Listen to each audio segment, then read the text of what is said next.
It takes less than a second for a bullet to travel a quarter mile, less than a second to ruin lives forever.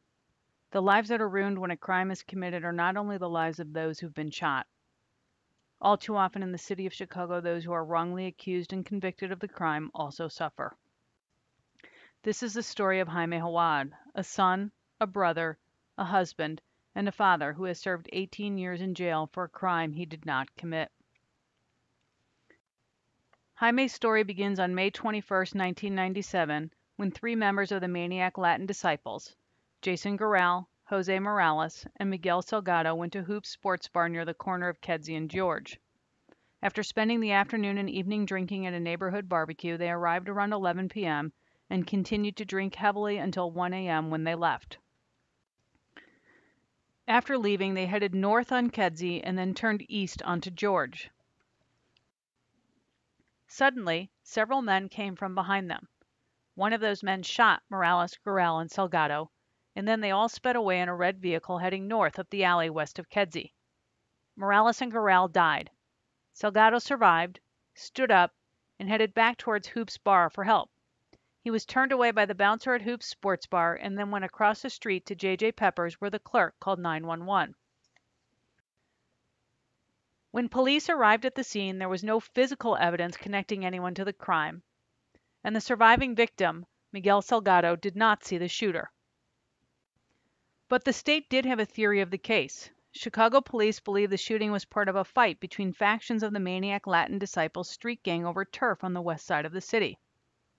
Morales and Garral were part of the faction from the Talman-Walbancia area. Salgado was part of the faction that controlled Kenneth and Belden. Both factions were at war with the faction controlling the territory near Kedzie and Barry. So the police began looking for a member of the Kedzie-Barry faction. Jaime was 17 years old at the time and, like many teenage boys on the west side of the city, had affiliated himself with the Maniac Latin Disciples. Jaime was also in the wrong place at the wrong time on the evening of the shooting. Jaime was actually home in bed when the shooting occurred, but word of the shooting had spread quickly through the neighborhood. Sometime between 1 and 2 a.m., Jaime left his house and met David Ruiz. Jaime and David then drove to the scene to see what had transpired. Jaime was observed by Chicago police near the scene and by 3 a.m. was arrested by those officers for a routine traffic offense. Following that arrest, Jaime became a focus of the police investigation. After the police identified Jaime as a suspect, these same officers elicited 3 statements which became the sole evidence at trial upon which Jaime was convicted. First, a nearby resident, Luz Contreras, stated that after hearing gunfire, she went to her apartment window and saw someone leaving the scene of the crime. 3 days later, Contreras identified Jaime, a complete stranger from a photo array, as the man leaving the scene. Second, 5 days after the shooting, Salgado, who also had never met Jaime and had been drinking for 6 hours before he arrived at Hoop's, claimed that he saw Jaime at the bar 30 minutes before he left. Finally, after 17 hours of interrogation, Jaime allegedly told the police that he could not have committed the crime because at the time of the shooting he was in the Cook County Jail for an unrelated offense.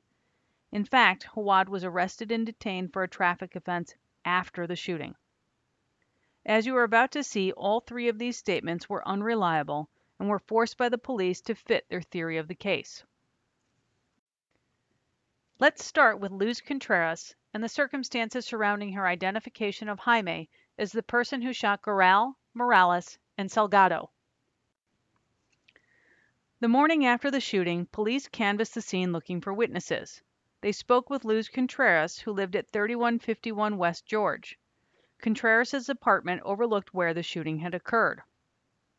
Contreras told the investigating officers that after hearing gunfire, she went to her window, saw 2 people lying on the ground, and 1 person standing over them holding a gun.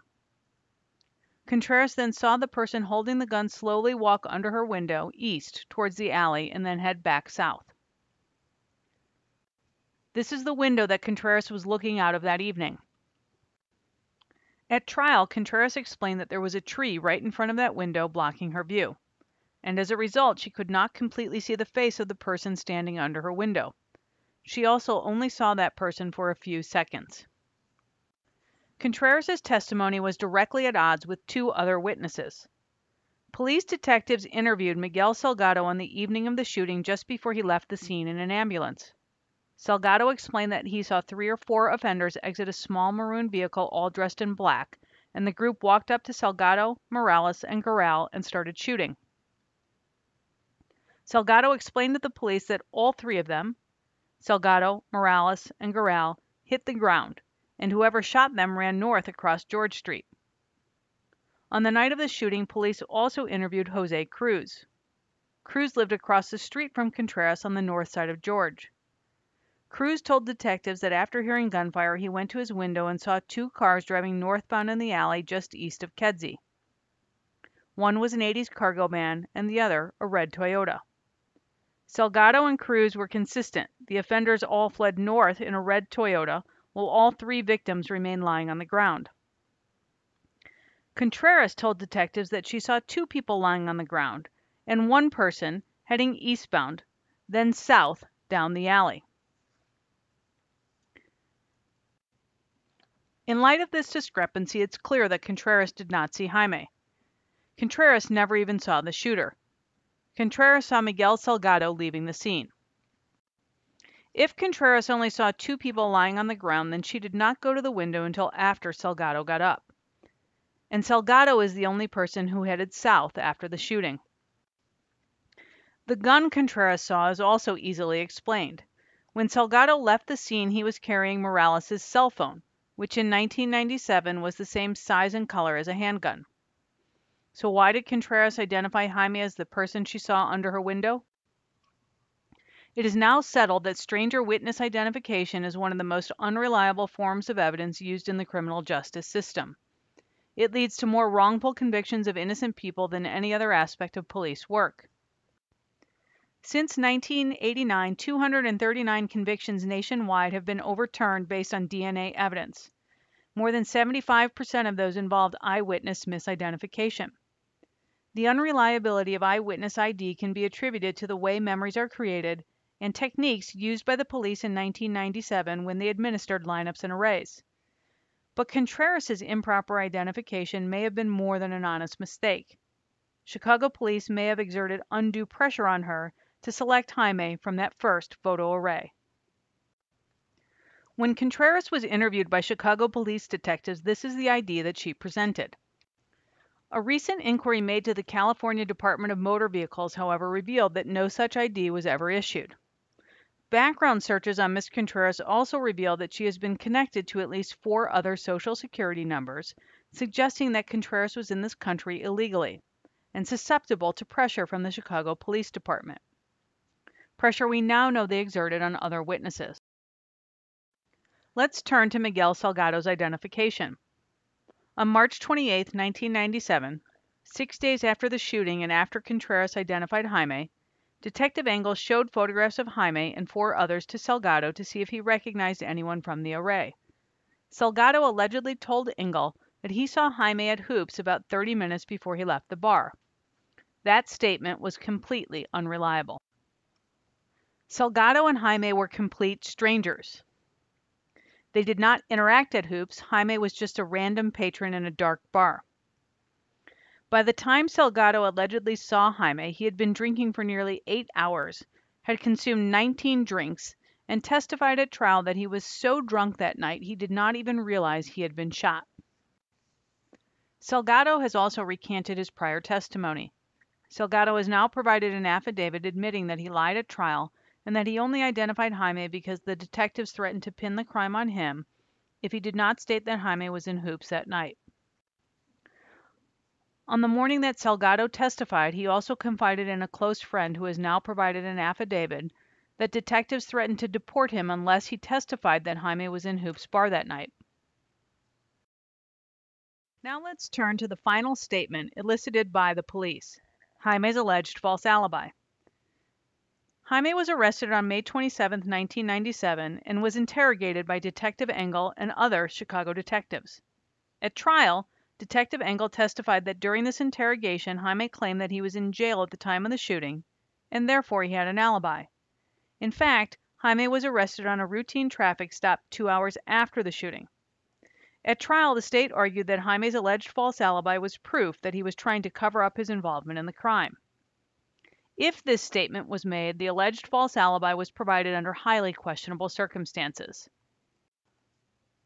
Jaime was 17 years old without access to a parent or an attorney. Jaime was interrogated for 17 hours, often chained to the wall, slapped, and beaten. Finally, the police placed Jaime's feet onto an office-grade paper cutter, threatened to cut his toes off, and then cut off the toe boxes of his shoes to make their point.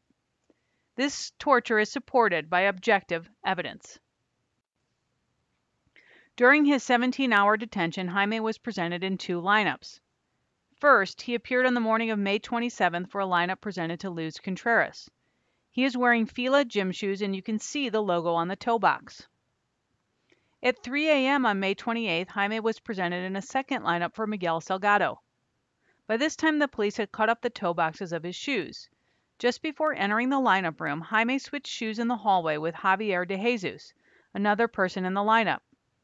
De Jesus is sitting in the middle seat in a blue shirt, now wearing the Fila gym shoes, while Jaime is on the far right wearing black shoes, and the Fila logo is missing on the shoes now being worn by de Jesus.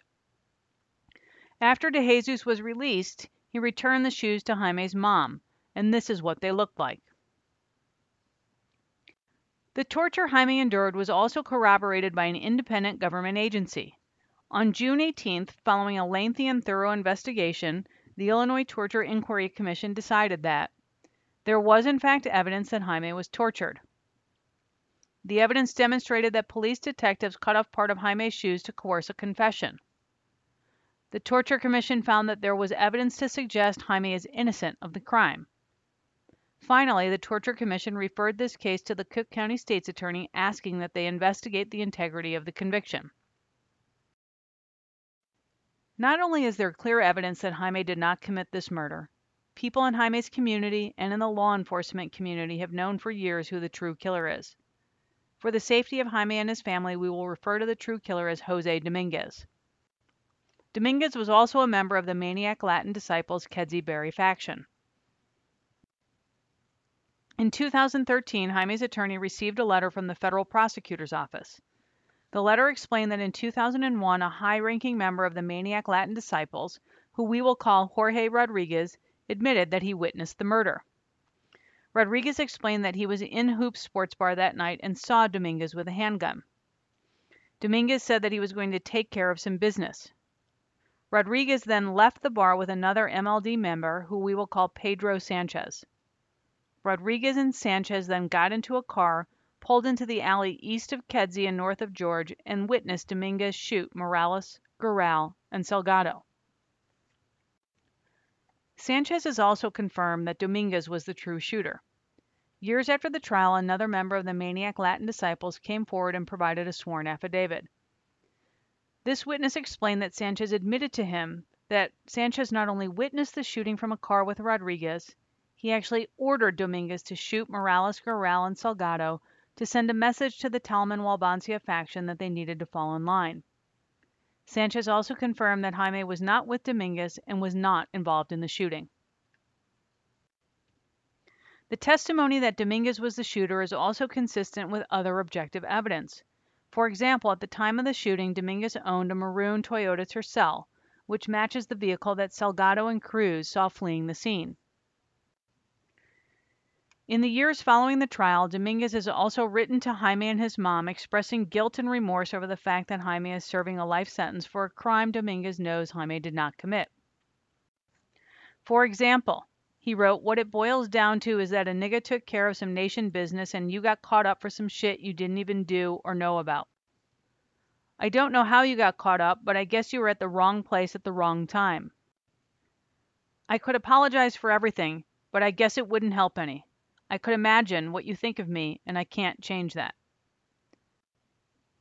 Despite the overwhelming evidence of Jaime's innocence and the evidence that Dominguez is the true shooter, Jaime remains in jail. Thank you for hearing his story, but now he needs your help. There are a few simple things you can do. First, share this video with your family and friends using the hashtag #FreeJaimeHauad. Second, Sign the petition by following the link under this video to send a message to Anita Alvarez telling her that Jaime should be freed. Finally, follow Jaime on Twitter and on Facebook.